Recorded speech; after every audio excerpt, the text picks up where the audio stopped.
Luc, chapitre 12.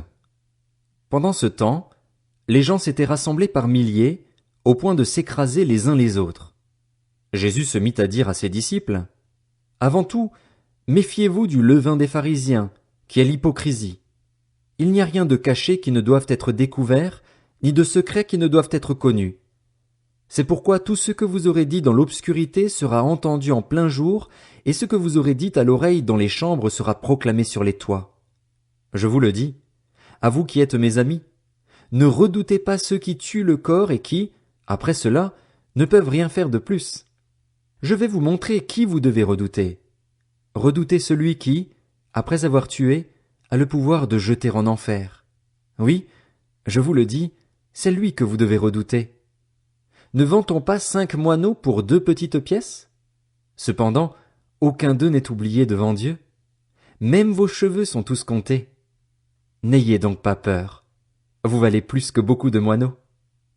Je vous le dis, toute personne qui se déclarera pour moi devant les hommes, le Fils de l'homme se déclarera aussi pour elle devant les anges de Dieu. Mais celui qui m'aura renié devant les hommes sera renié devant les anges de Dieu. Toute personne qui dira une parole contre le Fils de l'homme, cela lui sera pardonné. Mais celui qui aura blasphémé contre le Saint-Esprit, le pardon ne lui sera pas accordé. Quand on vous conduira dans les synagogues, ou devant les magistrats et les autorités, ne vous inquiétez pas de la manière dont vous vous défendrez ni de ce que vous direz. En effet, le Saint-Esprit vous enseignera au moment même ce qu'il faudra dire.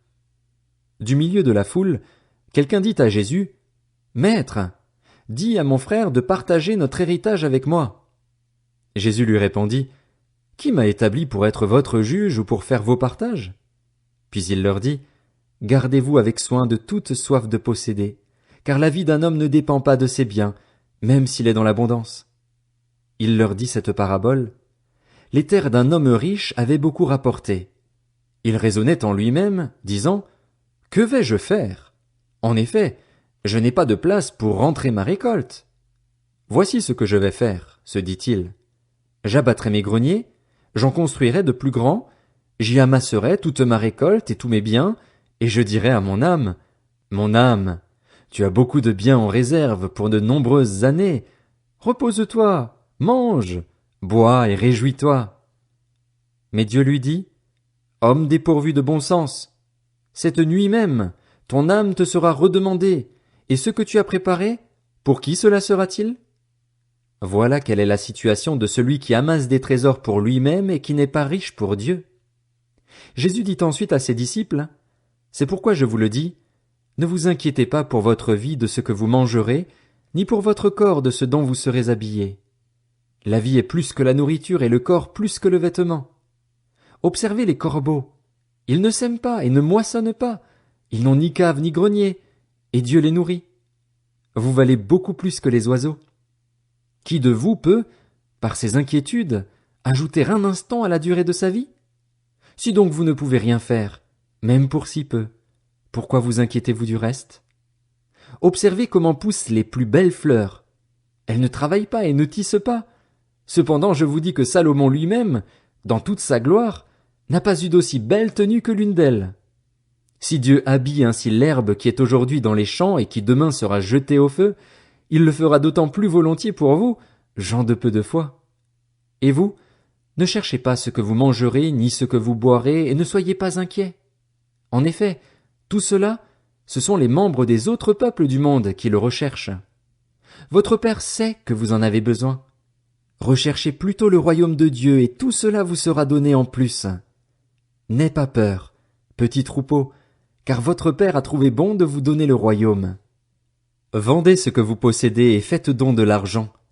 Faites-vous des bourses qui ne s'usent pas, un trésor inépuisable dans le ciel, où le voleur n'approche pas et où la mite ne détruit pas. En effet, là où est votre trésor, là aussi sera votre cœur. Mettez une ceinture à votre taille et tenez vos lampes allumées. Soyez comme des hommes qui attendent que leur maître revienne des noces, afin de lui ouvrir dès qu'il arrivera et frappera. Heureux ces serviteurs que le maître, à son arrivée, trouvera éveillés. Je vous le dis en vérité, il mettra sa ceinture, les fera prendre place à table et s'approchera pour les servir. Qu'il arrive au milieu ou vers la fin de la nuit, Heureux sont ses serviteurs, s'il les trouve éveillés. Vous le savez bien, si le maître de la maison connaissait l'heure à laquelle le voleur doit venir, il resterait éveillé et ne laisserait pas percer les murs de sa maison. Vous donc aussi, tenez-vous prêts, car le Fils de l'homme viendra à l'heure où vous n'y penserez pas. Pierre lui dit, Seigneur, est-ce à nous que tu adresses cette parabole, ou bien à tout le monde? Le Seigneur dit, Quel est donc l'intendant fidèle et prudent que le maître établira responsable de ses employés pour leur donner la nourriture au moment voulu? Heureux le serviteur que son maître, à son arrivée, trouvera occupé à son travail. Je vous le dis en vérité, il l'établira responsable de tous ses biens. Mais si ce serviteur se dit en lui-même, Mon maître tarde à venir, s'il se met à battre les autres serviteurs et servantes, à manger, à boire et à s'enivrer, alors le maître de ce serviteur viendra le jour où il ne s'y attend pas et à l'heure qu'il ne connaît pas. Il le punira sévèrement et lui fera partager le sort des infidèles. Le serviteur qui a connu la volonté de son maître mais qui n'a rien préparé ni fait pour s'y conformer sera battu d'un grand nombre de coups. En revanche, celui qui ne l'a pas connu et qui a fait des choses dignes de punition sera battu de peu de coups.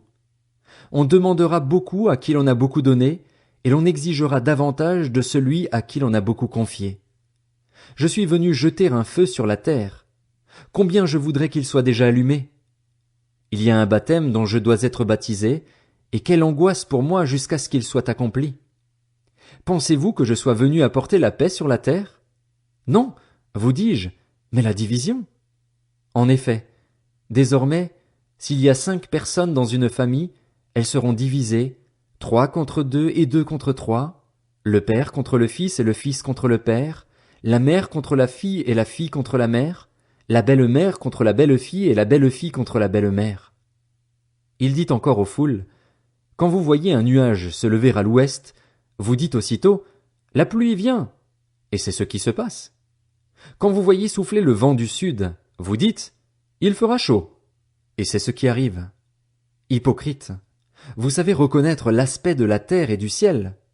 Comment se fait-il que vous ne reconnaissiez pas ce temps-ci? Et pourquoi ne discernez-vous pas par vous-même ce qui est juste? Lorsque tu vas avec ton adversaire devant le magistrat, tâche en chemin de t'arranger avec lui, de peur qu'il ne te traîne devant le juge, que le juge ne te livre à l'officier de justice et que celui-ci ne te mette en prison. Je te le dis, tu n'en sortiras pas avant d'avoir payé jusqu'au dernier centime.